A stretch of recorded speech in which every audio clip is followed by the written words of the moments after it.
everybody, and welcome to the music rating, ranking, and reviewing podcast that we like to call Music Meltdown, in which we rate, rank, and review any artist's discography, songs, really whatever musical topics come to mind.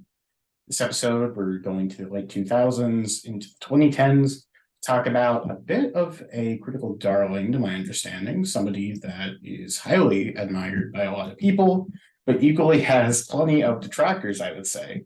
Talking about the 4 albums of indie folk, sort of indie-tronica band Bon Iver.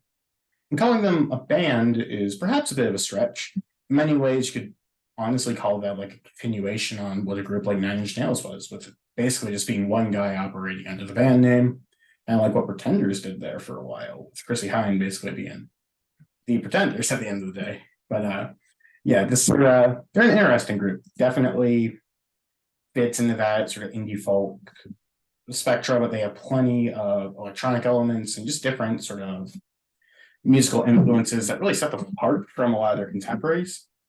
With that being said, they have 4 studio records as of 2023. They also have the EP that I've not listened to, so it's not going to be included. That being said, my familiarity going into this is that I didn't like Bon Iver for a while. They were a band that I just heard rapturous praise, just like endless gushing at the mouth about them. And just for lack of a better term, it just kind of turned me off. That happens with a lot of things. I just get sort of oversaturated, overwhelmed, I suppose, with praise to something. I can somewhat be turned away for it. And that's how I was with Bon Iver for a while.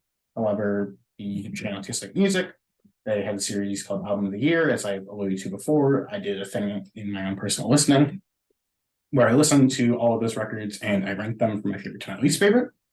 And because of that, I had to listen to the self-titled Bon Iver record, which I found myself enjoying. And, excuse me, it inspired me to go back and listen to the rest of the catalog, which I did last year, and I found myself very pleasantly surprised with it, especially considering I was doing it alongside another band that was getting somewhat popular around this time in a similar sphere, Fleet Foxes, and was pretty disappointed, relatively speaking, with their discography in comparison. Kind of a bit of a flop of what I was expecting, but maybe I'll get into that one day. That being said, as you may have noticed, I am not alone. I got this Amy CD behind me, delightful. No, I have Alex here above me. He hosts his own music channel, just sort of media channel in and of itself called Music Deep Dive. And we decided to tackle the discography of Bon Iver together, as he had a video called 12 Musical Works That Shaped Me, in which, to my understanding, Bon Iver was mentioned in that. Gotcha. So I take it you're somewhat familiar with this group. I'm intimately familiar. Yeah, Bon Iver, I've known of them since about 2012. I think I first heard an album for Emma back in 2014, 2015. And I remember liking it, but it wasn't until about 2016 that I really got into them. I knew a couple of people in college who loved the band, and that kind of inspired me to get into them as well. So yeah, I'm really familiar with all of the albums, including the EP Blood Bank, which I know we're not going to talk about in the proper ranking.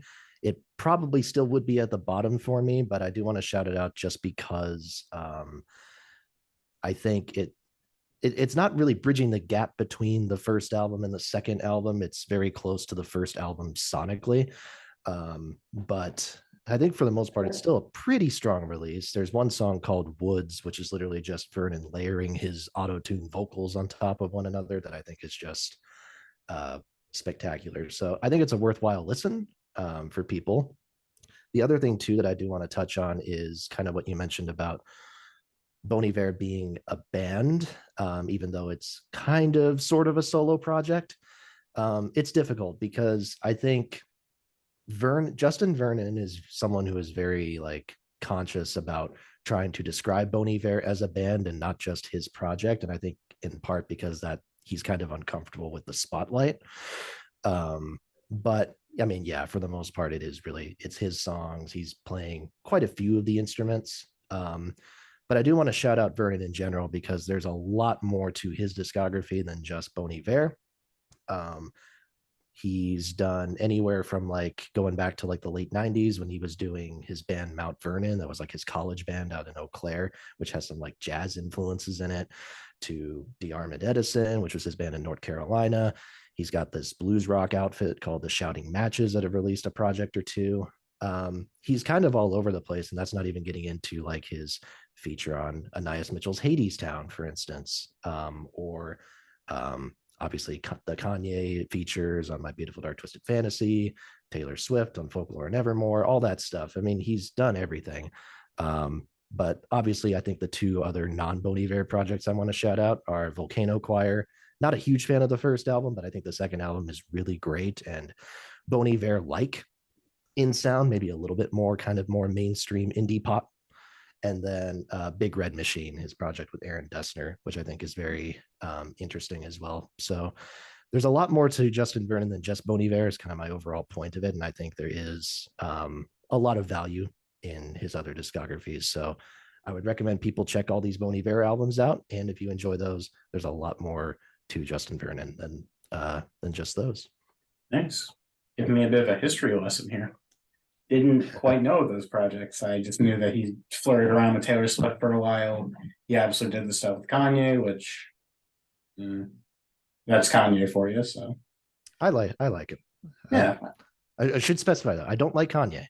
I like Kanye as a musician. As a who does person, anymore? we're not gonna talk about him as an individual. But Good call. Good call. I had plans on doing him for an episode, and then 2022 happened. So yeah, those got nixed. Yeah.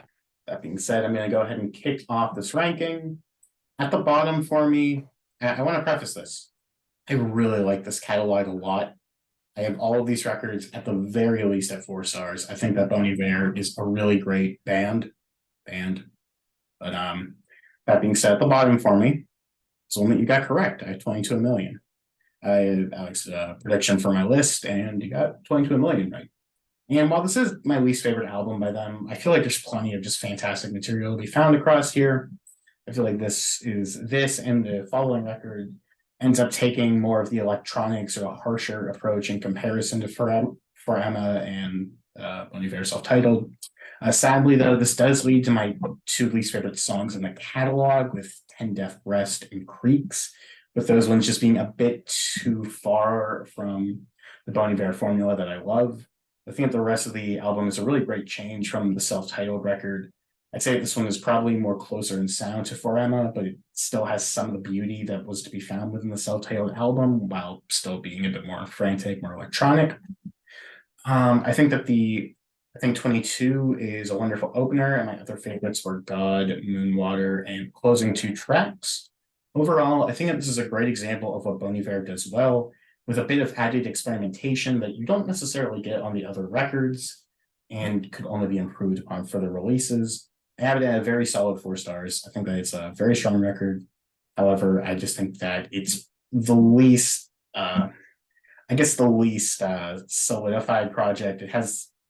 It's not the, I know what I'm trying to say, but words are escaping me. It's not the most fully formed project, if that makes sense. I feel like all the other ones are more complete album listening experiences, while 22 a million feels a bit more scattered in that sense. Still 4 stars, though. Would still highly recommend listening to it. It's actually the only one that I own. I have this one on CD. None of the other ones, though, so funny how that works out. Well, you'll have to get on getting the other ones then, I suppose. Yeah, I kind of expected that. I feel like a lot of Bon Iver fans are going to have that one at the bottom. My bottom is different though. At number 4, I have 2019's I.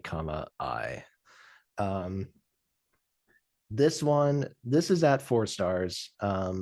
Before I revisited it for this kind of video here, it was actually at a 3.5, but I bumped it up to 4.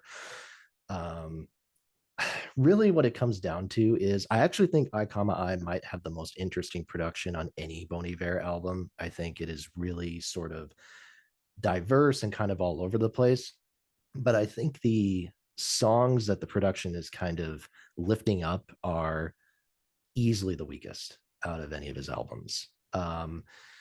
There are, and I think part of it is that I think Vernon is really good at touching on subjects that are personal to himself and to himself as a person. Um, but this album doesn't really have as much of that. A lot of the lyrical topics are kind of on bigger things like fame and inequality and global warming and things like that, which are all important. But I don't think Vernon's lyrics are very effective commentary on these subjects. One thing you have to know about Vernon as a lyricist is that he's not exactly intending to write lyrics that make sense. He's kind of described his songwriting process as, he has melodies in his head. He kind of makes like vowel sounds or whatever that like fit the melody, and then he writes words around those vowel sounds. So they don't really make a ton of sense a lot of the time, and they're not intended to. So in this case, it feels like his lyrics aren't really meant to inspire change so much as just to kind of like make a nice sound and maybe get a pat on the back from some of his like artsier friends. Um, that said, definitely quite a few highlights on this. The second song on the album, I Me, takes a lot of production cues from 22 A Million, with like kind of the brassier sounds and things like that. The song Marion has moments that really kind of touch on the For Emma sound with these acoustic guitars that kind of stop and start throughout. The song Hey Ma, which is really kind of like the lead single, I guess you could say, of the record, is this kind of tour de force ballad. It's one of his best melodies ever, I think. I actually saw Bon Iver live on this 2019 tour, and he performed this song, and I was actually tearing up a little bit. Like, it's really powerful, and a really kind of genuine emotional sentiment. The song You Man Like has Bruce Hornsby guesting on piano and even sings a little vocal line, which is really cool. Moses Sumney is also on that. Great artist and a label mate of Bon Iver's. He had some vocals on that one. Not every song works. The song Gilmore sort of gives me kind of like an amateurish Kid A sound that I'm not really huge on. And the song Holy Fields feels like a sequel to Hinnom, Texas, which is one of my least favorites on the self-titled, which we'll talk about.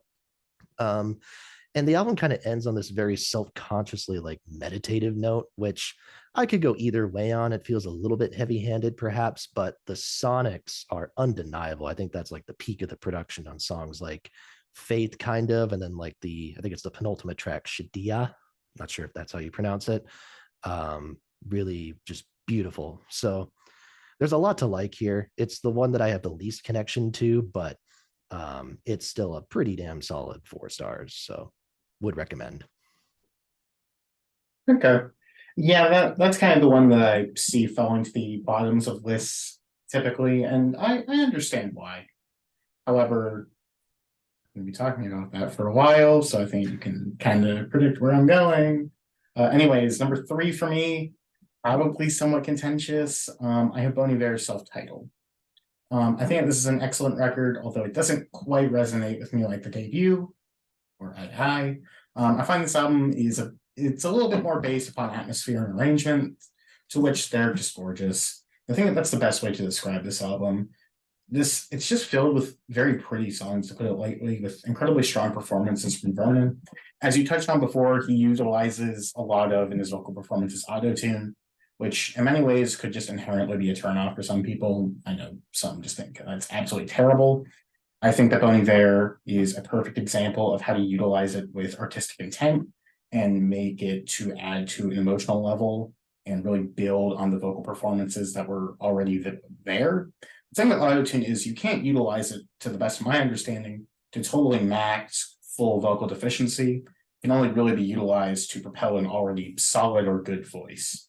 And the way that Vernon's able to utilize it, I think, showcases that perfectly. At the end of the day, though, I don't think this album plays quite as well on the whole as For Emma Forever Ago for me. Despite that, there's still just some absolutely delightful songs. My favorites being Minnesota, Why, yeah, Holocene, Wash, Calabri, and Beth slash Rest. This album is a very high 4 for me. It's on the borderline of a 4.5. I think that it's nearly great. It just doesn't quite resonate with me in the way that the other 2 Bon Iver records do. So number 3, I have the self-titled Bon Iver record. All right. Well, let's keep talking about it. Self-titled is my number 3. It's a very strong 4.5 for me. I think what prevents it from being a 5 is a couple of the kind of link tracks. They're not really links. I mean, Lisbon, Ohio kind of is, but Hit on Texas is technically a full-length song. It's a little under 3 minutes long, but it's neither one is really a fully satisfying piece, I think. So neither one is a favorite of mine, but everything else I think is spectacular. I think it's refreshing to hear a Bon Iver album that is conceptualized and completed as a proper studio project. Because when we talk about For Emma, I mean, For Emma is essentially a demos album. It was never intended to be a proper studio release. And even Blood Bank, the EP, if you think about it, is kind of not really like it's building off the For Emma sound, even though it was created in a studio. But the self-titled is very much like meant to sound good, like a fully realized project, and you can really hear it from the opening track Perth, which I think the story behind it is really interesting. It's a tribute to a colleague of Vernon's named Matt Amato, I think is how you say his name. He was the co-founder of the production company The Masses, which, if you know your film history, was also co-founded by a guy named Heath Ledger. And Amato was filming the music video for the Bon Iver song The Wolves in Eau Claire when Amato learned that Heath Ledger died. The two of them were like besties, I guess. And so it kind of hit him hard. And Heath Ledger is from Perth. So the Bon Iver song is actually kind of written to kind of take inspiration from Amato's like emotions, the memories that he was sharing with Vernon kind of during that process. And sonically, it's a super powerful song. Some really great, like emotive guitar lines in that one. I adore it. Holocene, it's the Grammy song, maybe the band's finest hour production wise. I love the build-ups in that one. I love the kind of stuttering percussion that adds to the atmosphere of it. It's just beautiful. The song Washington features piano very kind of at the forefront of the mix. The song Towers also features guitars very much in the forefront. They're two probably of the most stereotypical indie rock tracks on here, but I think Vernon's kind of vocal delivery, those kind of falsettos that he utilizes, help prevent them from being like generic. The closing track, Beth Rest, has this super cheesy melody that everyone says sounds like a mid-'80s power ballad.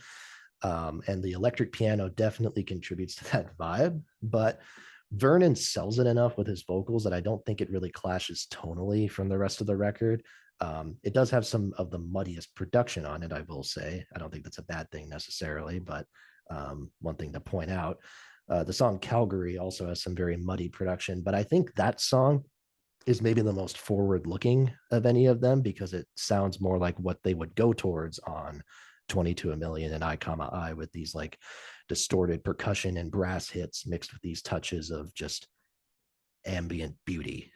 So there's a lot I like. There's other songs I haven't mentioned. I like Michigan. I think that's a really kind of atmospheric track. I really love Minnesota, Wisconsin as well. There's plenty of greatness. Like I said, it's close to 5 stars. It's close to being perfect, but 4.5 is nothing to sneeze at. And I think it's one of my favorites from 2011 without a shadow of a doubt. For sure. Not sure how highly it would be in 2011, but these top two pretty slam dunk top 5s. These are both very high 4.5 stars for me. So I don't quite get to 5 for Bon Iver, but I don't get to 5 for most artists. I get to cover, unfortunately, so it is what it is.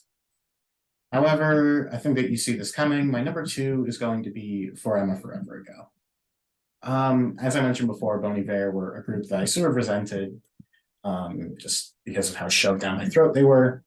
And I stayed away from their music for a long period of time.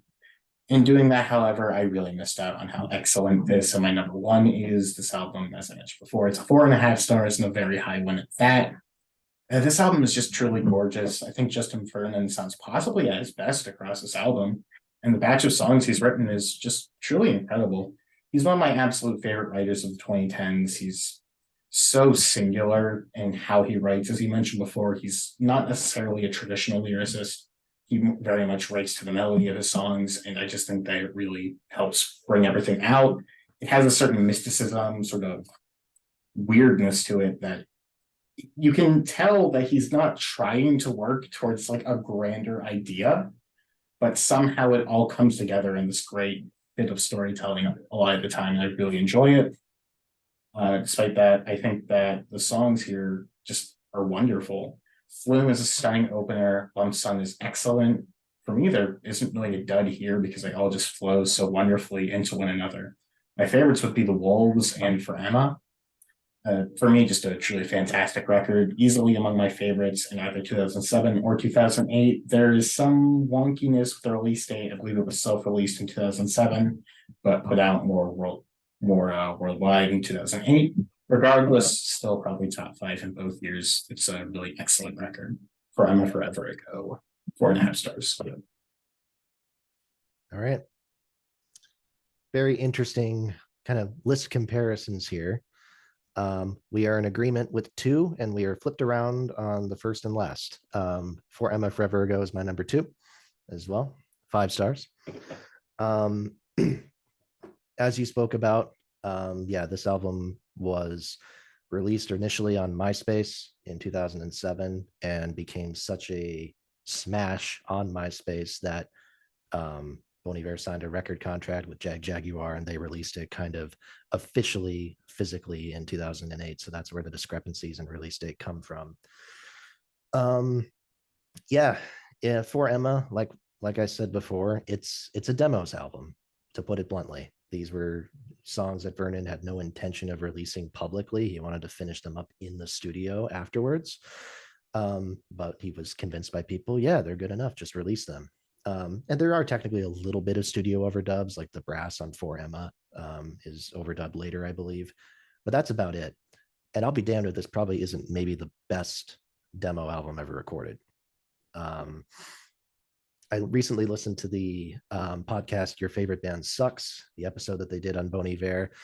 And I agree with what they said on there, that the mythos surrounding this album kind of obscures the quality of the record. I don't need to go into the origin story because I think most people know where it came from and that he recorded it in a cabin in Wisconsin and whatnot.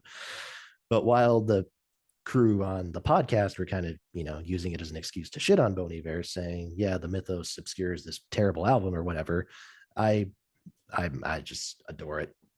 I think it's the closest thing that Vernon has come to writing like consistently coherent lyrics. I think pretty much everything here discusses the feeling of what it's like when you've been broken up with, in Vernon's case, both with his girlfriend at the time and with his band.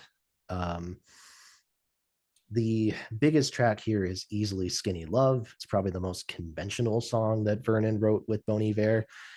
It's kind of this 3-chord song that's tailor-made for ukulele playing white kids everywhere. But I think the imagery that Vernon uses in the lyrics is kind of grim and almost grotesque enough to make it really compelling. And his vocals, which I'm pretty sure are like triple tracked, I'm pretty sure it's 3 of him singing at all times, are powerful and like cracked enough to pull it off in a compelling way. I mentioned his blues project earlier, the shouting matches, and Vernon takes a lot from blues. If you listen to, I think it's his 2001 record, Home Is, you really hear a lot of that kind of blues and kind of grittier Americana influence. And I think that really comes out in For Emma more than any of his other records. He doesn't belt like that anywhere else, really. The falsetto is king from that opening song, Flume, which has a lovely melody and these very isolating lyrics that are emphasized all the more by the fact that Vernon's ex-girlfriend is literally singing with him on the track at the very end, which is a nice little touch, I think. There are so many just other moments that I adore on this album. I love the kind of stops and starts in The Wolves. He really plays a lot with space on that song. The brass and drums and the title track, I think, are really great. It's the closest thing to an upbeat song we have here.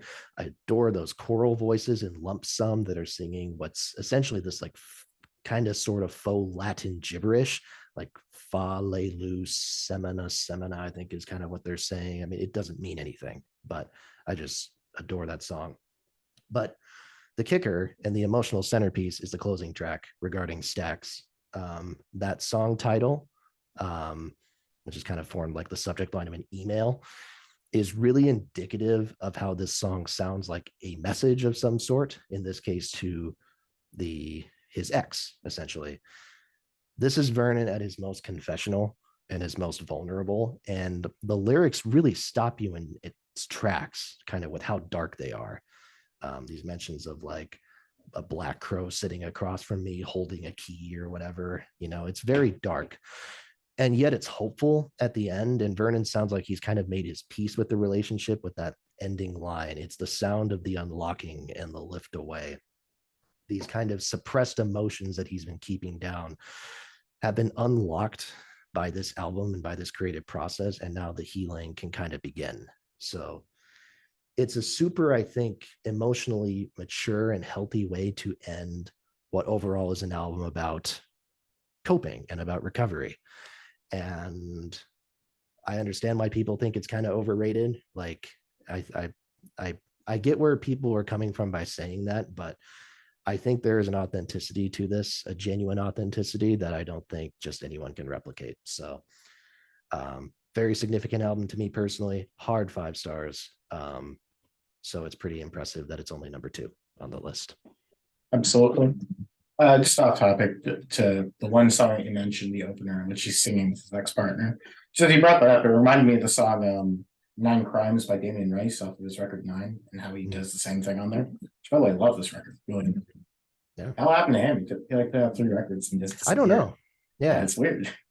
But anyways, I want to bring this up before we get to the end of things.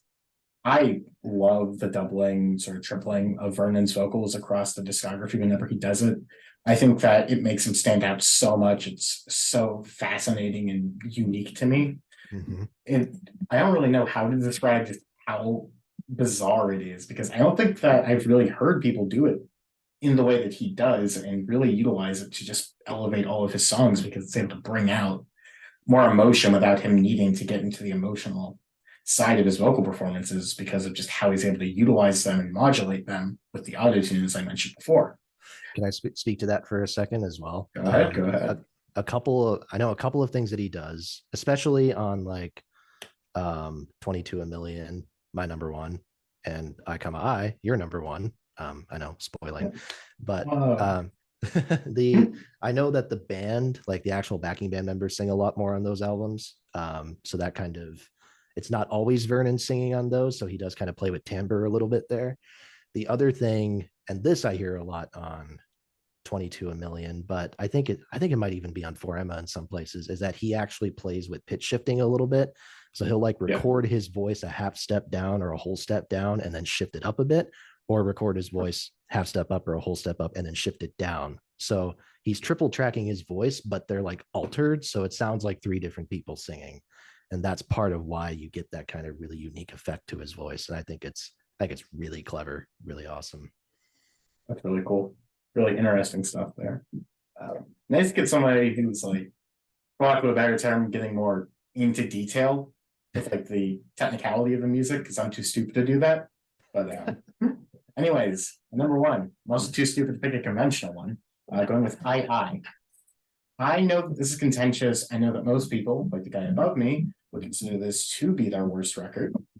And I get it. However, I think that it's incorrect. And I can't deny my emotions on this record. It's once again another very strong 4.5 stars, where I think there's essentially nothing wrong with it. It's just I don't love it to the degree that I love my 5-star records. And I do definitely think if I were to listen to this and for Emma more, essentially by the vinyl, I'm gonna like it even more than I already do. I think that this, like 22 a million, it's more electronic focused, having a lot more of the glitchy folk sound that Bonnie Bear are known for. But you still have the absolutely gorgeous acoustic guitar parts, which I don't think either you nor I have really discussed enough. Just how beautiful he utilizes the acoustic leads. Does he utilize electric really ever within the catalog? It always feels acoustic to me. He uses electric in like Perth, definitely. on the self. I think he uses it on the self-titled a lot for sure. That makes sense with that one being a bit more studio based, a bit more sort of thought of, I suppose. But Yeah. anyways, I think that the way he utilizes the acoustics, because he's really modulating those as well, he's just utilizing everything at his arsenal to make this just super unique. And I think that they always sound fantastic. I think that this is some of his best written material, despite the song tales being fucking nonsense half the time. I Me, I think, is excellent. We is wonderful. Hey Ma, like you mentioned, is stunning. I think that You is great. Name is wonderful. Same with Faith, Marion as well. I just love most of the songs here. And maybe I'm alone in this, but I get almost a slight soulful touch to this record. Just through the darkness and glitchy production, there's a real passion and just energy found through this. And you could say that to all the records. Well, on this one, it really feels like it's coming straight from the heart with Vernon, which I think is interesting because of how you described it, not necessarily connecting to you as much.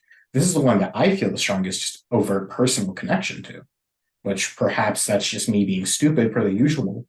But I mean, it's just how I feel, and I really can't deny it.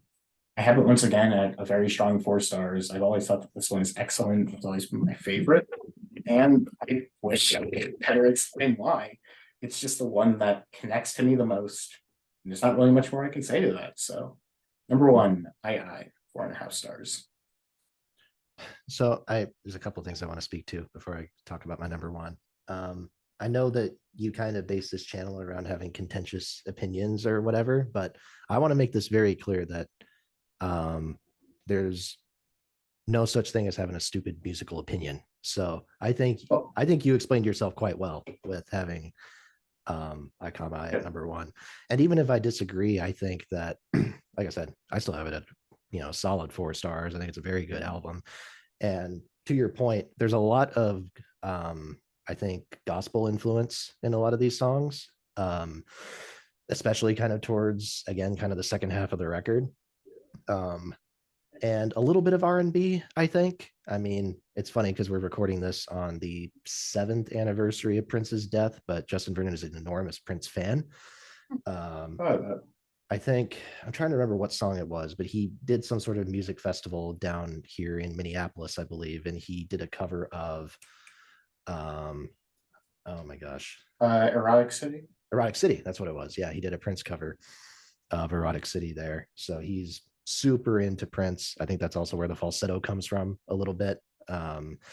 So yeah, I think you definitely hear that a little bit in that album. So totally get having it at number one.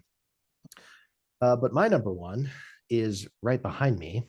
Kind of spin out a view here. You hit that. I did quite well at that. Yeah, 2016's 22 A Million. This is the album that I talk about in my video on my channel about the most impactful albums for me. I think a lot of it has to do with the timing of its release. It came out in September of 2016, which is right around the time that I was first getting into Bon Iver. So I kind of got into the hype cycle with that album. And it didn't click with me at first, but after repeated listens, it just really kind of, I don't know, it kind of hit the spot. It is an emotionally difficult album to listen to. Bon Iver in general, I think, is an emotionally difficult band for people to listen to, for me to listen to, because there's a lot of kind of darkness in this stuff.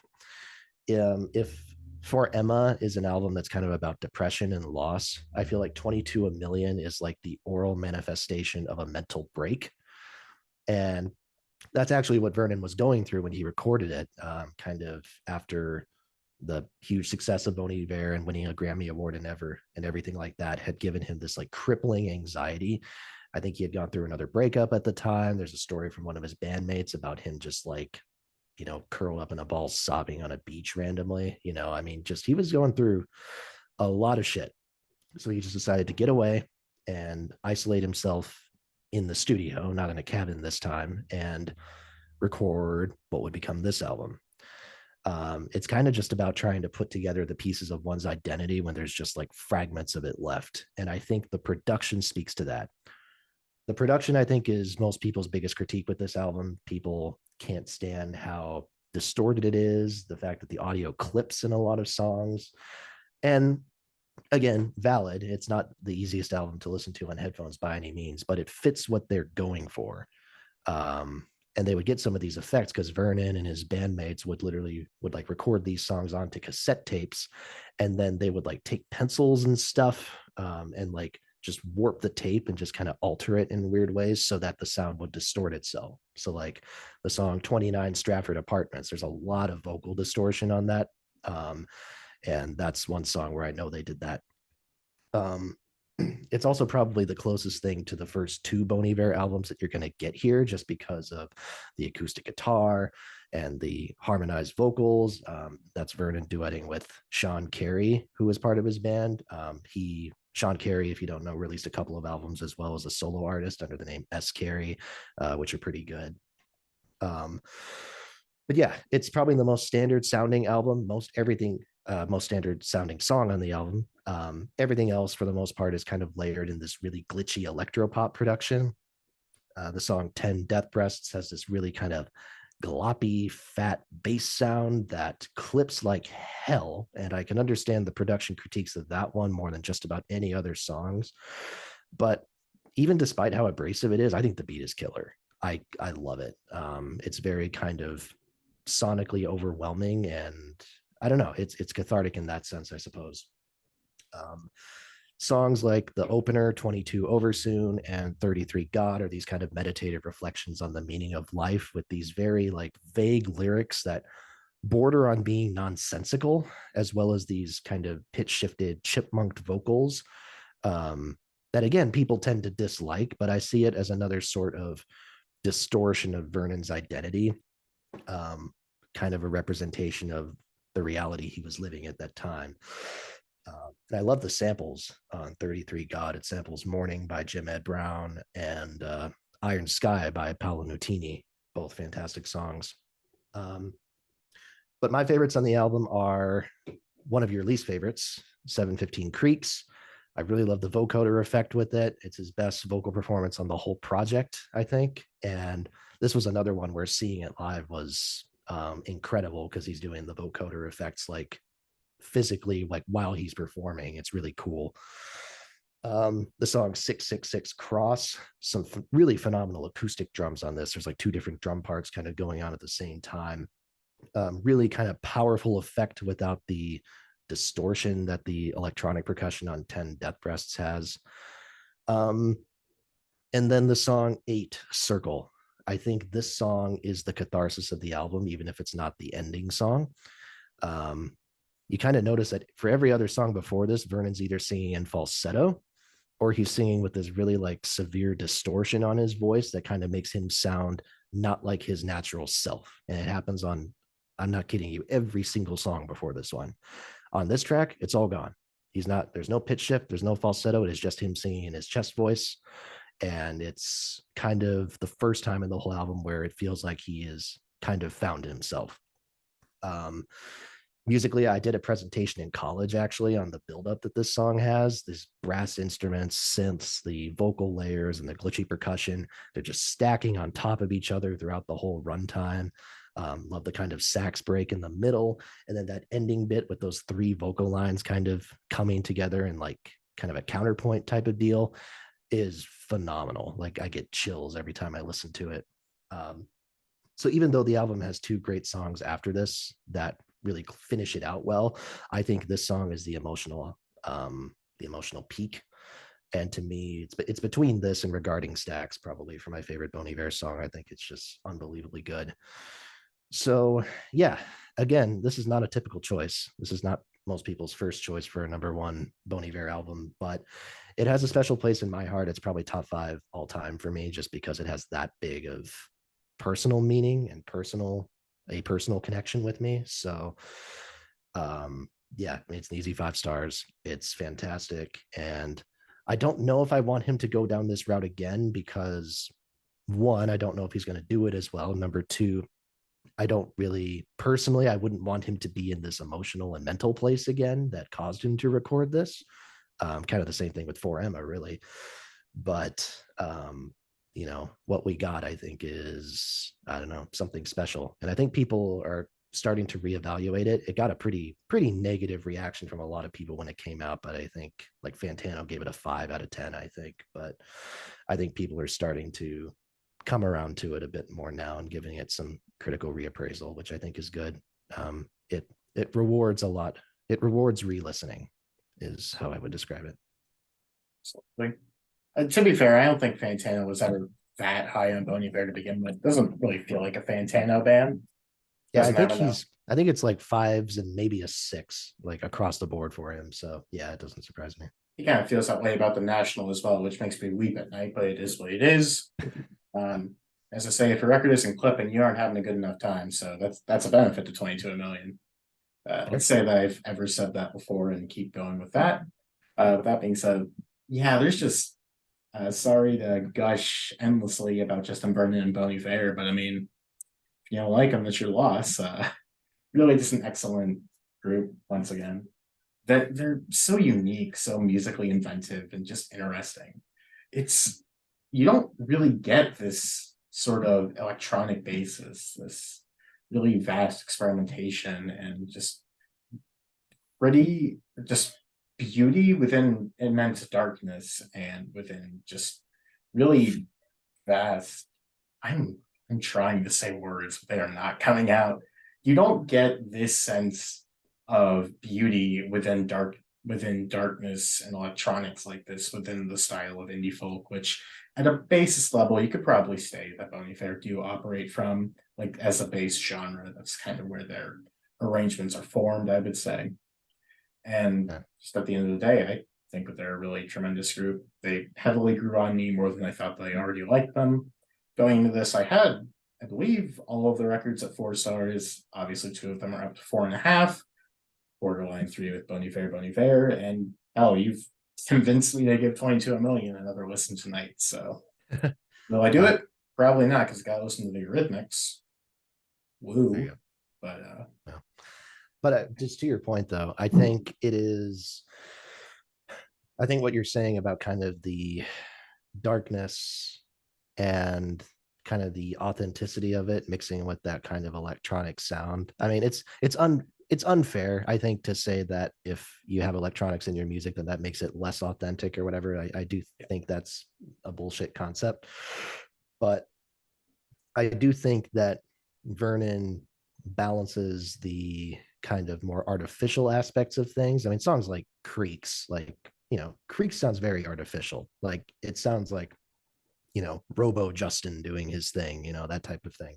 But somehow it make like he finds some sort of passion, and then again, that's where like the R&B influences I think come from, and the blues influences. Like he pulls from that to really sell those vocals, and I honestly never believe that like he's never being anything but sincere in these songs. Um, I think, yeah, there's something about him. There's something about his approach to music.